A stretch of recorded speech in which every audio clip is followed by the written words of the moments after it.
Адамдардың көңіл күйі сәйкес міне осындай Пхукет аралы. Ал міне мен пляжға да жетіп қалдым. Бізге де Қазақстанда заң шығару керек.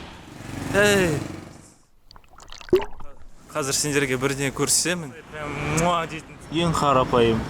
Белиссимо дейтін. Ас болсын.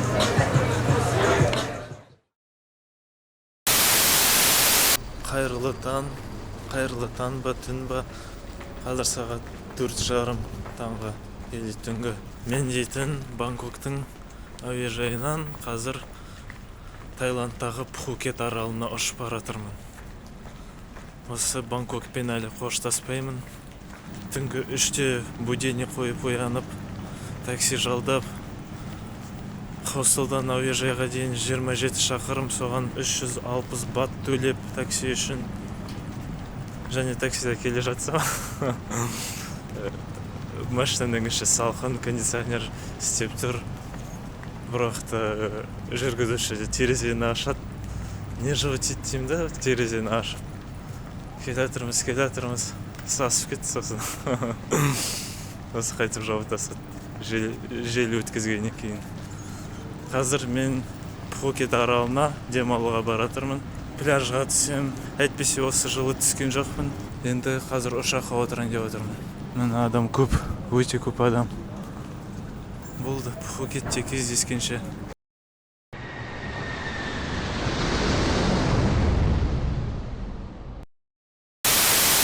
Болды, Пхукеттемін енді.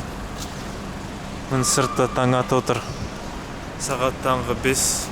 Осы Пхукет Таиландтың астындағы бір курорттық арал. Қазір енді мен дейтін хостелға жетуім керекпін.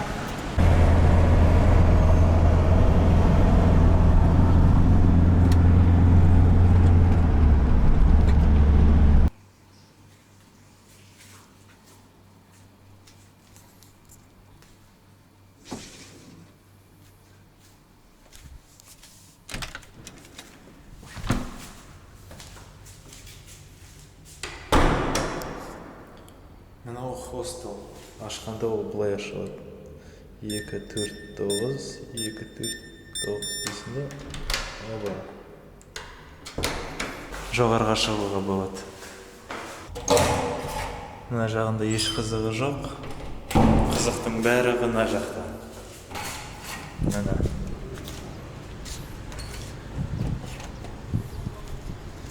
Мынаны қарай көріңіздер.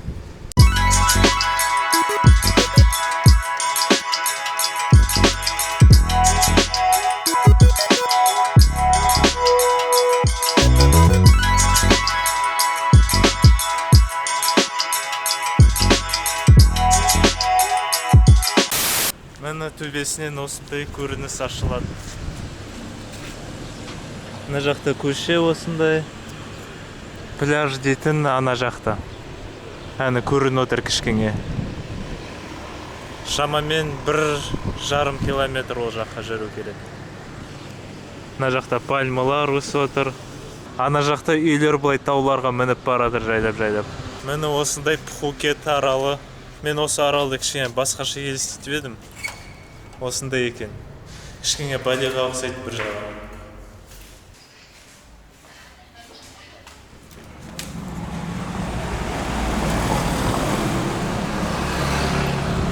Осы не бары 2 сағат ұйықтадым түнде.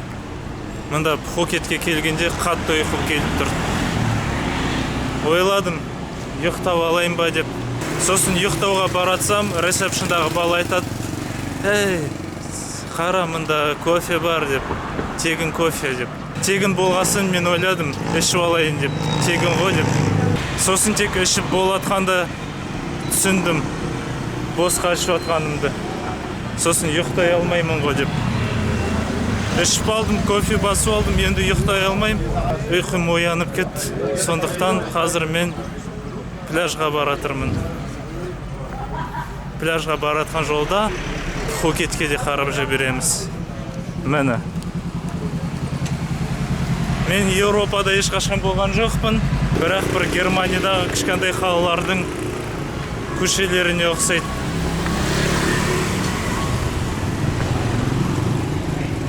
кішкене Балиға да ұқсайды, бірақ Пхукет тазалау және архитектурасы кішкене еуропалық.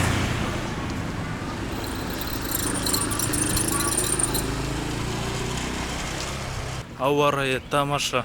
27 градус, ыссы да емес, салқын да емес. Как раз болып тұр кәдімгі. Қазір суға барам, суны көрейік қандай екенін. Пляжды көрейік қандай екенін. Толқын болмаса ғой, керемет болатын еді. Әйтпесе толқын бар жерде, Балида барлық пляждарда толқын бар. Дұрыстап суға түсе алмайсың, шомыла алмайсың. Ничанға бардым, онда вообще толқын өте үлкен.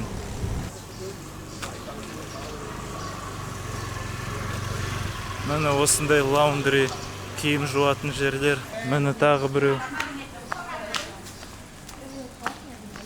Балида болсын, Вьетнамда болсын, мында Таиландта болсын, барлық жерде киім жуу өте арзан.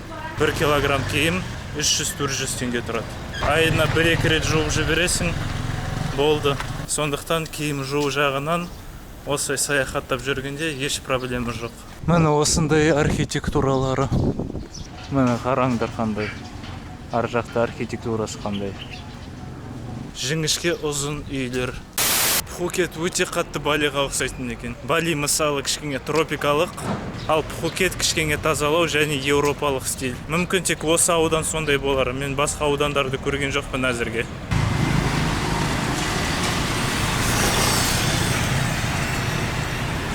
Мен бір орталықты көшеге шықтым. Арғарай пляжға өту керек. Мен осылай Азия болғасын, міндетті түрде сыртта тағам сатады. Трафик ондай үлкен емес. Балида трафик одан да үлкен. Хошимин туралы және Вьетнам туралы айтпай-ақ қояйын. Массаждар да бар мына жақта. Міне мен күннің астында келе жатырмын. Және еш ысы емес. Рахат. Мына жақта ауа ылғалды емес. Терлемеймін олай қатты. Ал Бангкокта күн болмаса да, болса да бәрі бір. Үнемі терлеп жүресің, өйткені ауасы өте ылғалды. Осындай микроавтобустар мына жақта толып отыр. Міне. Әне алда тағы бар. Олар дейтін тур оператордың микроавтобустары. Мысалы, бір тур сатып алады, 300-400 мыңға Пхукетке келеді, сосын жан-жаққа оларды анда-мында апарып жүреді, қызықты жерлерге. Міне осындай әртүрлі турлар сатылады. Пхи аралына, Джеймс Бонд аралы дейді, Рая арал, Семилан, Панье, Тахай, Кхай. Бірақ ол аралдарда адам өте көп, осындай әдемі фотоларды салып қояды. Мен дейтін Пхи аралына барайын ба деп жоспарлап жүрдім. Сосын ғаламтордан сол Пхи аралын қарап едім қандай екенін. Өте лас, адам өте көп. Пляж дейтін, пляжда орын жоқ және өте қымбат. Сондықтан бармайтын болып отырмын оған. Ал міне мен пляжға да жетіп қалдым. Толқын жоқ, өте керемет. Бар, бірақ өте кішкентай толқындар. Сағат дейтін не бары таңғы 10, бірақ адамдарға қараңыздар, қанша адам.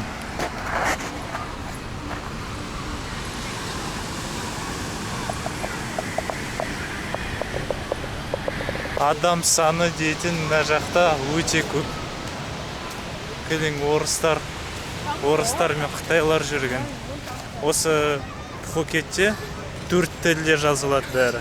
Ол біріншіден өздерінің тай тілінде, екінші халықаралық ағылшын тілінде, үшінші орыс тілінде және төртінші Қытай тілінде. Бұл дейтін сонда осы Пхукетке көбінесе қытайлар мен орыстар келеді дегенді білдіреді. Және шынымен де мұнда орыстар мен қытайлар келген. Мен қазір мұнда аз адам жерді іздестірудемін. Мына жақта осындай тулар ілініп тұр. Австралия, Жаңа Зеландия. Бұлай пейзаждар, көріністер өте әдемі, қараңдар қандай. Мүмкін камерада олай әдемі болып тұрмаған болар, бірақ өз көзіңмен бай қарасаң өте әдемі. Әсіресе таудағы бұлттардың көлеңкелері. Мына жақта сосын пальмалар осылай. Кәдімгі тропикалық әдемі пляж. Осылай телефонды тығу процесін бастадым.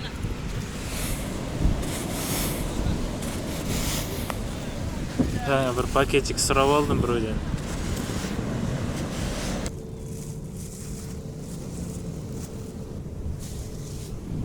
Осы өзім тығып тастап, өзім ұмытып қалмайын қай жерде тұрғанын. Болды, суға баратырмын.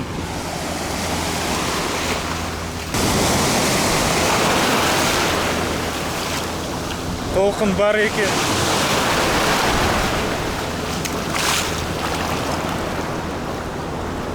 Су лас. Қоп қоңыр су. Асты көрінбейді, аяғым көрінбейді менің. Осы жылы 2020 жылы бірінші рет түсінде отырмын. Қаңтар айы, қаңтардың соңы 27-сі бүгін.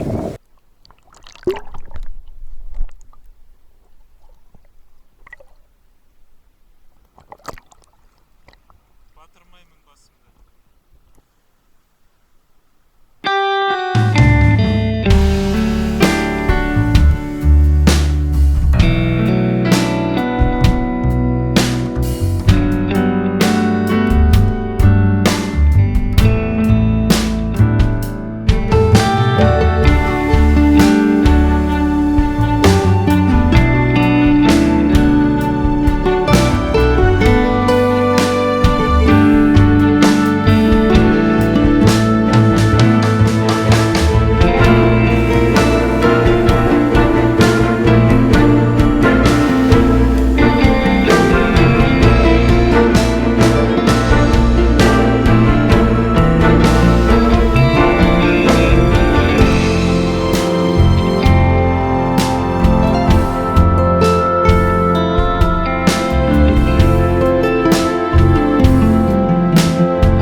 Пляждан шығып, енді бір жерге тамақ жеуге баратырмын. Суы жаман пляждың, өте лас. Өте лас су. Қоп қоңыр, дым көрінбейді. Мені бір туристі қонақ үйлердің бірі. Және мені Пегас туристик деген бір тур компания. Жаңа туристерді алып кетті. Мені архитектурасы қандай. Мына жерде мост осы өтіп отыр. Ар жақта андай үйлер, ар жағында таулар. Бір Швейцарияда жүрген сияқты. Болды, бір жерге кірдім. Қайда адамдар толы отыр. Адам саны өте көп. Тапсырыс беріп қойдым. Енді күтіп отырмын. Адам саны көп болса, кафе жақсы деген сөз. Мені осындай тауықпен паттай деген бірдеңе. Паттай деген тағам осы Таиландта өте әйгілі тағам. Бәрі жейді соны. Соны мен де жеп көрейін деп отырмын. Ал егер тамақ жеп отқан болсаңдар, ас болсын. Бұлай дәмі өте керемет.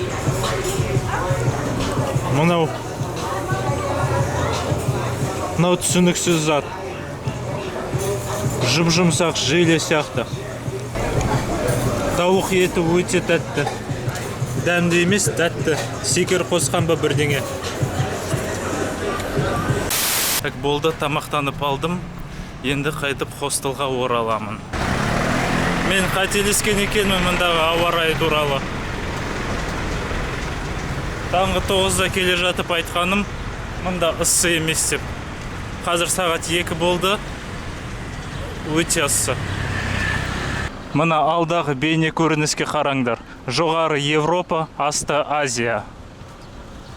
Мына кварталдар, үйлер, архитектура европалықтарға қаншама ұқсаса да, Таиланд өз Таиланд болып қалай береді осындай кабельдармен бірге.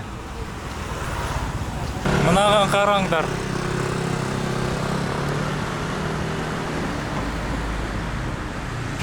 Міне осындай әдемі үйлер бар мұнда. Мұнда көшелер өте әдемі, өйткені үйлердің бәрі түрлі түсті. Бізге де Қазақстанда заң шығару керек. Үйлер сұр түсті немесе ақ, немесе қара түсті болмау керек. Міндетті түрде бір қызық түсті болу керек деген заң керек бізге. Сонда көшелер әдемі болады және адамдардың көңіл күйі сәйкес керемет болып жүреді. Мысалы, қызыл түсті, сары түсті, жасыл түсті, көк түсті дегендей, қоңыр түсті. Сондай заң шығарса, үйлерді сондай түске бояса, өте әдемі болатын еді.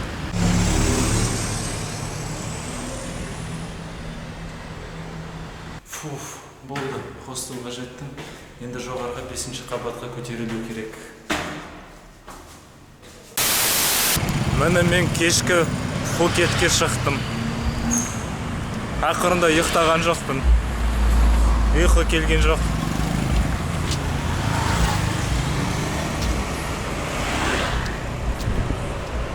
Қазір мен тағы да тамақ жеуге баратырмын.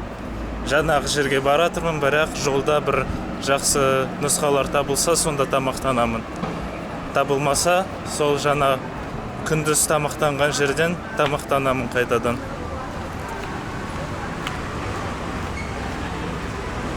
Қазір сендерге бірдеңе көрсетемін, естірткіземін.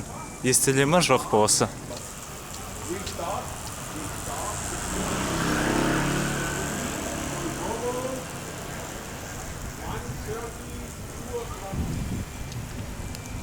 Естіліп тұр ма? Дзззз деп тұрған. Мұнда мен былай жүріп, кіріп, шығып қарап жүрмін. Кафеларды, бағаларын барлық жерде кілең андай өте бір дәмді жеп болғаннан кейін саусақ жалайтындай кілең сондай кафелар. Аспаздарды шақырып, сондай бір изыспен жасайтын, осылай прям муа дейтін тамақтар сатылады. Ал былай жай қарапайым тамақ мұнда табу қиын ондай кафеларды. Сондықтан бәрі қымбат. Кем дегенде 100 бат. Маған дейтін 40-50, ең көбі 60 баттың тамағы керек еді негізі. Жай күнделікте жеп жүретін қарапайым тамақ керек. Бірақ барлық жерде сондай бір аспаздық шедеврдан жасалған қымбат белиссимо дейтіндей тамақтар керек.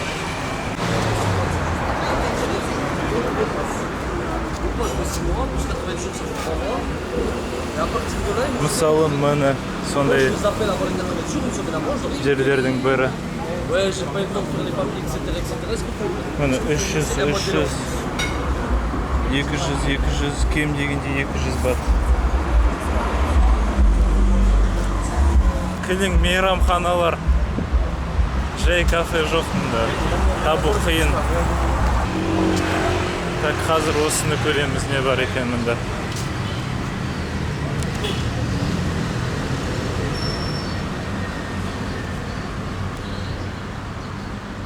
Бәрі кем дегенде 100-150 бат.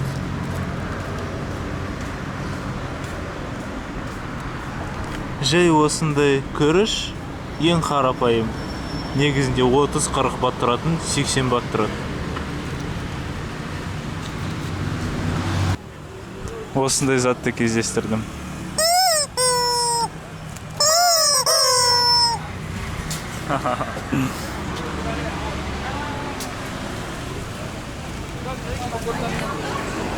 Мен бүгін күндіз келген жерге де келіп қалдым. Мұнда бағалар кішкене енді орнында. Мен вьетнамлық лапша дейді. Осындайды жеп жүрдім ғой мен Вьетнамда. Дым тоймайсың. Свинина дейді. Бағалары кішкене орнында тұр. 50 бат, 60 бат дегендей. кем дегенде сол 50 баттан басталады. Мені бүгін түсте жеген тамаққа қайтып тапсырыс бердім. Негізінде тауық пен лапшаға тапсырыс бергім кел, бірақ сағат 10-нан кейін ондайды жасамаймыз дейді. Сондықтан қайтадан осыған тапсырыс бердім. Бұлай өте тәтті, дәмі керемет. Так болды, мен тамақ жеп алып, хостелға оралдым. Мені түнгі Пхукеттің Падонг деген ауданы осындай.